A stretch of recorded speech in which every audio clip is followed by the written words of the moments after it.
Hello my গার্লিস, চলে আসলাম ছোট্ট একটা ভ্লগ নিয়ে। মাঝরাতের একটা ভ্লগ বলতে পারো। হঠাৎ মনে হলো যে কিছু একটা খাবো, কিছু একটা ক্রেভিং হচ্ছে, বাট কি খাবো বুঝতে পারছিলাম না।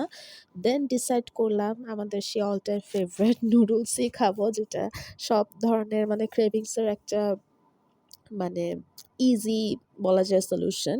তো এটা আমি নিয়ে নিয়েছিলাম একটা রামেন, এমআইএবিসি কোম্পানির কোনো একটা রামেন হবে, আমি আগে কখনো খাইনি।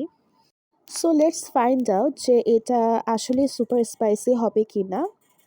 সো আমি নিয়ে নিয়েছিলাম MI ABC super spicy instant fried noodle. আর প্রথমেই প্যানে আমি পানি নিয়ে নিই, আর সেটাতে একটু লেবুর রস মিক্স করি, কারণ এটা নুডলসের স্বাদ বেটার করে। আর তারপর হচ্ছে এই নুডলসের সাথে আমাকে ২টা অয়েলের প্যাকেট দিয়েছিল, যেটা একটু ডিফারেন্ট অন্যান্য রামেন থেকে, বা এটা রামেন না, আসলে এটা নুডলসই। আর সাথে হচ্ছে একটা মশলার প্যাকেট ছিল। তো আমি প্রথমে অয়েলগুলো ঢেলে দিয়ে দিয়ে দেন হচ্ছে মশলাটাও মিক্স করে দেন হচ্ছে নুডলসটা দিয়ে দিলাম। আর এটা যেহেতু ইনস্ট্যান্ট নুডলস ছিল, এটা কিন্তু বেশি না, ৬-৭ মিনিট নাড়াচাড়া করার পরে এটা হয়ে আসছিল।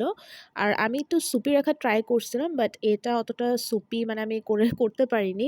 হয়তোবা আমি টেম্পারেচারটা বেশি রেখেছিলাম চুলোর, এর জন্য অতটা সুপি হয়নি। বাট এই যে দেখছো, এটা দেখতে অর্ডিনারি লাগলেও এটা খুবই টেস্টি হয়েছিল, মানে খুব আনএক্সপেক্টেড ছিল। কারণ আমি যতবারই কোনো মানে আননোন নুডলস বা হচ্ছে রামেন ট্রাই করেছি, ততবারই আমি হচ্ছে মানে ধোঁকা খেয়েছি বলা যায়। মানে ওরা এত আকর্ষণীয় প্যাকেটস বানায়, বাট সেরকম একটা লোভনীয় লাগলেও সেরকম একটা টেস্টি হয় না। বাট এটা আমি মানে খুব সংকোচে কিনেছিলাম যে দেখি এবার একটু ট্রাই করে।